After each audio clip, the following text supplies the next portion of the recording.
तो incomplete house के साथ कोई अगर कोई वज़ीर आला मुंतखब होता है तो आप क्या समझती हैं, क्या वो राइट है?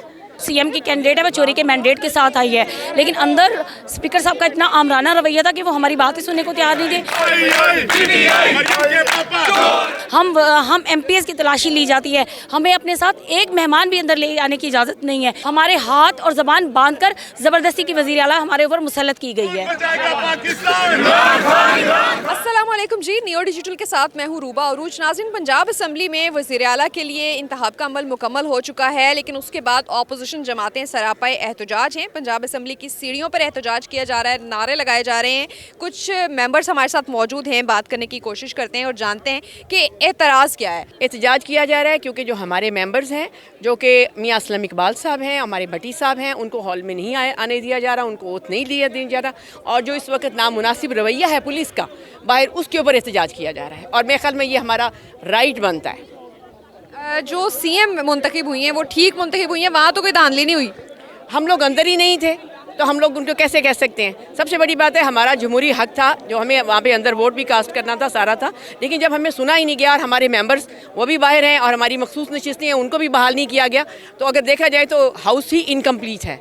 तो इनकम्प्लीट हाउस के साथ कोई अगर कोई वज़ीर आला मुंतखब होता है तो आप क्या समझती हैं, क्या वो राइट है?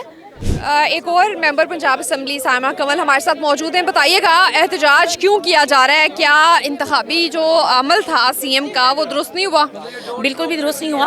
अवल तो जो सीएम की कैंडिडेट है वो चोरी के मैंडेट के साथ आई है, लेकिन अंदर स्पीकर साहब का इतना आमराना रवैया था कि वो हमारी बात ही सुनने को तैयार नहीं थे। हमारे एमपीएस को अंदर नहीं आने दिया जा रहा। इस तरह जब तक हाउस पूरा नहीं होता आप किस तरह इलेक्शन करवा सकते हैं? पहले भी स्पीकर, डिप्टी स्पीकर का इलेक्शन भी इसी तरह करवाया गया। हमारी मखसूस नशिस्तों वाली खवातीन तो दूर की बात है, हमारे इलेक्टेड एमपीएस के लिए बाहर वो देखे तो सही आप, हम एमपीएस की तलाशी ली जाती है, हमें अपने साथ एक मेहमान भी अंदर ले आने की इजाज़त नहीं है, और इनके कारकुनान अंदर जाके बैठे हैं ताकि इनके हक में नारेबाजी करें और ये कहें कि इलेक्शन बड़ा सच्चा हुआ है। और हमारे कारकुनान को इसलिए रोका जा रहा है ताकि इनकी आवाज़ बंद की जाए। हमारे हाथ और ज़बान बांधकर ज़बरदस्ती की वज़ीर आला हमारे ऊपर मुसल्लत की गई है। मरियम नवाज सीएम बन गई हैं, फिर आप लोग बाहर एहतजाज क्यों कर रहे हैं? जी, एहतजाज हमने अंदर भी किया और हमने इलेक्शन से वॉकआउट किया है, और वो इसलिए किया है क्योंकि हमें बात करने का मौका नहीं दिया गया।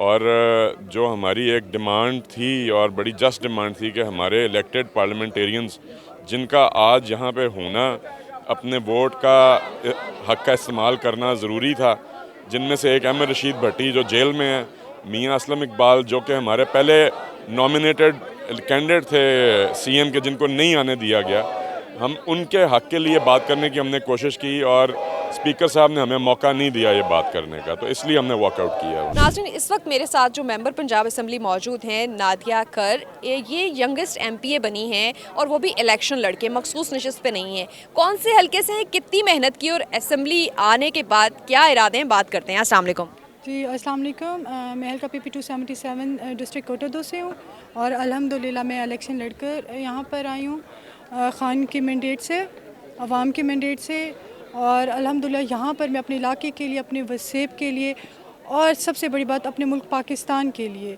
आवाज़ उठाऊँगी। अच्छा नादिया, अमूमन ख़वातीन को हम मखसूस नशिस्त पे असम्बली में देखते हैं। इलेक्शन लड़ना एक बड़ा मुश्किल मरहला होता है। कितनी आपने स्ट्रगल की, कैसे वोट मांगे, और क्या फैमिली से कोई और भी सपोर्ट कर रहा था? देखिए, असल बात यह है कि हम तो अपने लीडर इमरान खान की आइडियोलॉजी, उनके विज़न पर हैं, तो हम वो लोग नहीं हैं कि जो यहाँ पर आकर बैठे हैं। ओबियसली यहाँ पर जो रिज़र्व सीट्स पर हैं वो भी ख़वातीन उनका के वो आवाज़ उठाती हैं, लेकिन हमारा जो वो खान साहब का लीडर का एक विज़न है ना कि अपने मुल्क की और आवाम की खिदमत करना, तो हम यहाँ पर खिदमत करने के लिए हैं। जब आप खिदमत करने का सोचते हैं ना तो फिर आप इलेक्शन लड़ कर आते हैं। तो मेरे खून और मेरी तरबियत में मेहनत करना है, तो अल्लाह का शुक्र है। ज़ाहिर है कोई अगर यूँ कहेगा कि बग़ैर मेहनत के, बग़ैर आप लोगों की खिदमत किए और डोर टू डोर कैंपेन किए आप इस तरह असेंबली में आ जाते हैं तो इतना आसान नहीं है। कितना मार्जिन था आपके वोट्स का अपोजिशन के मुकाबले में? मेरे साथ सामने 2 थे, ज़िशान गुरमानी साहब थे, उनके साथ मेरा 9000 का था अकॉर्डिंग टू 49, और 45 के हिसाब से तो अबव 20 था। बाकी जो हमारे सिटिंग एमपीए थे, पहले न्यास खान किशकोरी लोटा बन गए थे, उनसे मेरा 41,000 की लीड थी मेरी। नादिया, अभी आप जिस पार्टी की तरफ से मुंतखब होकर आई हैं उन पे काफ़ी पाबंदियाँ हैं, तो क्या इरादे हैं काम करने के हवाले से, या फिर मज़ाहमत ही करते रहेंगे? नहीं नहीं नहीं, ऐसे तो कोई वो नहीं है। अगर हम यहाँ पर इस टाइम हम अपनी जमात के साथ करें, वजह सिर्फ यही है कि हम कुर्सी या इक़्तिदार के लिए नहीं आए। हम यहाँ पर हक़ और सच की जंग लड़ने आए हैं, अपने मुल्क को वो जो एक आज़ाद कौम बनाना है, अपना खुद मुख्तियार कौम बनाना है और उनके हकूक़ के लिए उनकी खिदमत करने आए हैं, अपने अवाम के लिए।